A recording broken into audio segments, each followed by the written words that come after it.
Hello everyone. In this video, we are going to discuss and learn about pulmonary function tests.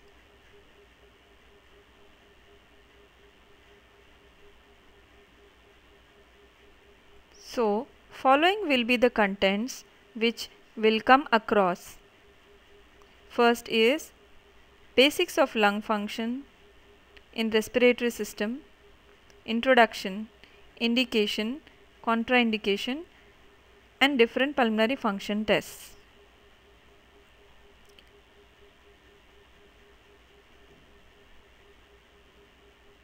So moving on to the topic, I would like to ask a question. What are the functions of lung?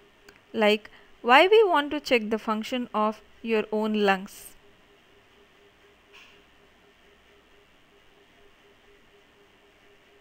But of course, you all trying to get the answer for the previous question, we need to be clear with our basic of anatomy and physiology of lungs in respiratory systems. That is, structure and function or anatomy and physiology of the lungs.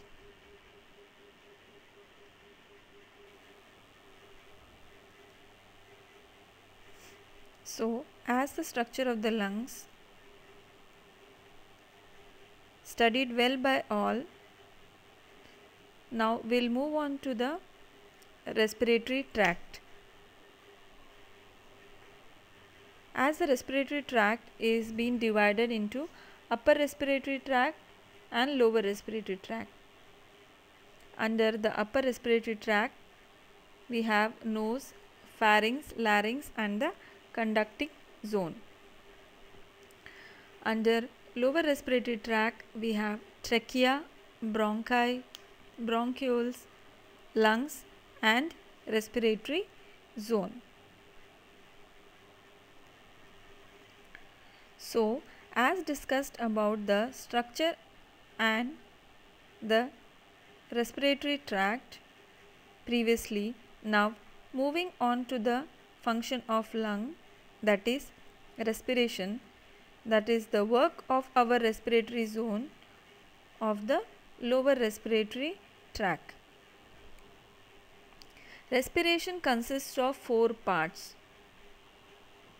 Those are ventilation, wherein gas exchange between the blood and the lungs happen. Secondly, we have gas transport in the bloodstream. Thirdly, we'll have gas exchange between blood and body cells. Finally, the cellular respiration will happen.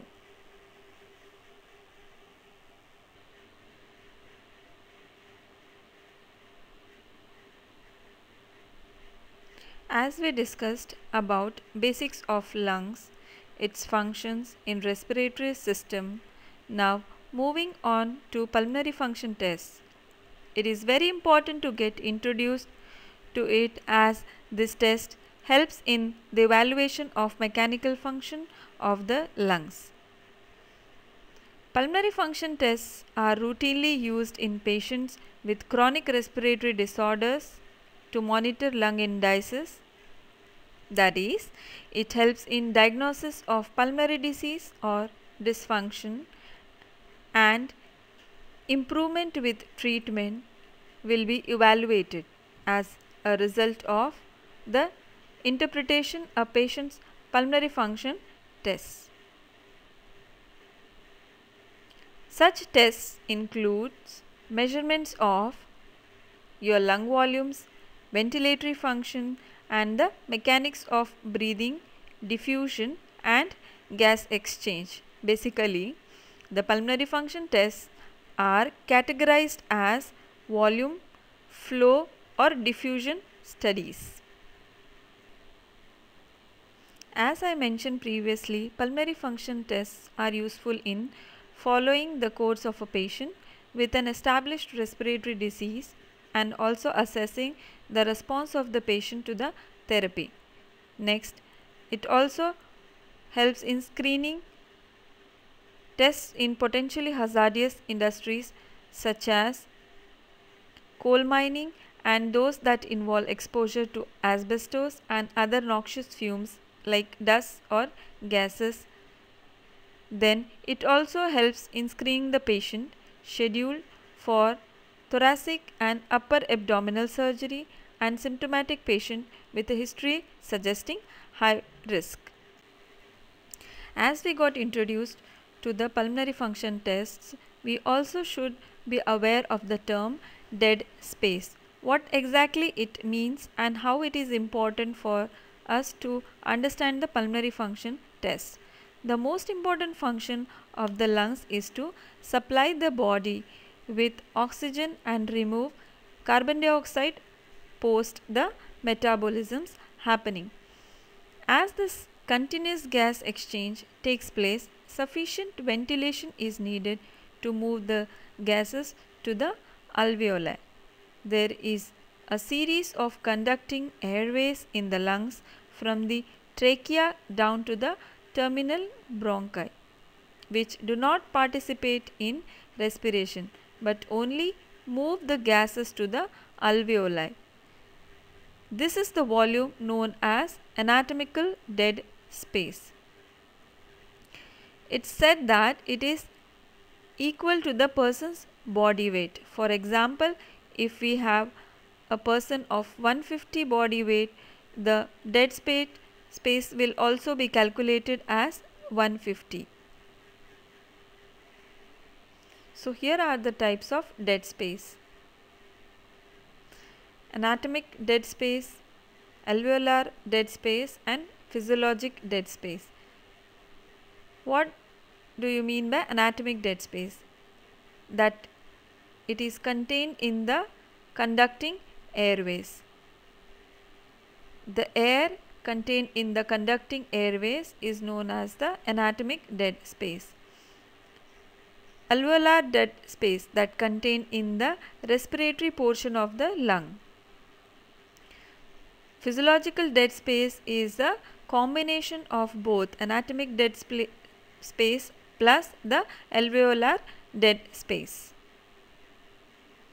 So, moving on to the indications of pulmonary function test, it is helping us in investigation of a patient having the signs and symptoms that shows the respiratory problems like wheezing, coughing, crackles and abnormal chest X-ray, etc.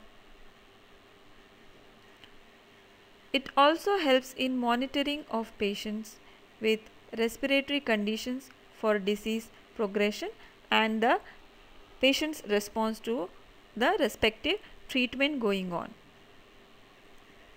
Then it also helps in evaluating of the degree of cardiorespiratory disability too. So previously also we discussed the same, how the pulmonary function test is helpful. It's where the indication occurs for the test to be done. That is the same.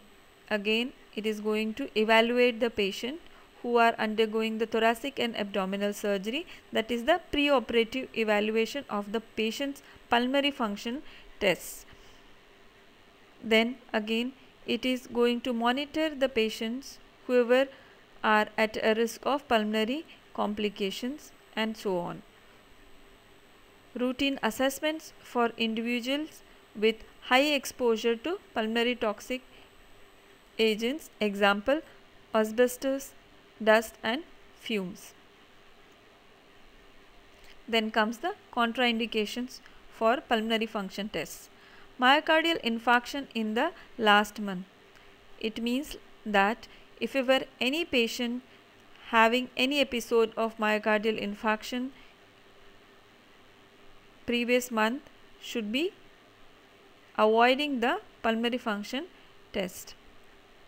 Any patient having an unstable angina, any recent thoracic and abdominal surgeries done for the person, recent ophthalmic surgery done for the person, abdominal, thoracic and cerebral aneurysms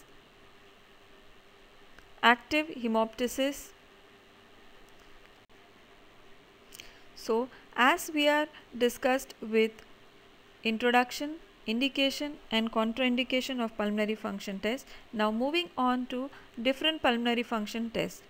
So firstly we'll start with spirometry, then forced spirometry, which includes FVC, FEV1 and FVC-FEV1 ratio, techniques for measuring residual volume and functional residual capacity, nitrogen washout technique, helium dilution technique and body plethysmography, diffusing capacity of carbon monoxide, oxygen, peak expiratory flow meter, reading to generate a flow volume loop, arterial blood gas analysis, bronchodilator test, cardiorespiratory exercise test, oximetry, respiratory muscle function test. Thank you for listening this video. Hope it is going to be helpful to clear the basics for the pulmonary function test. So later on we'll be continuing with the spirometry, which is one of the pulmonary function tests. Thank you again.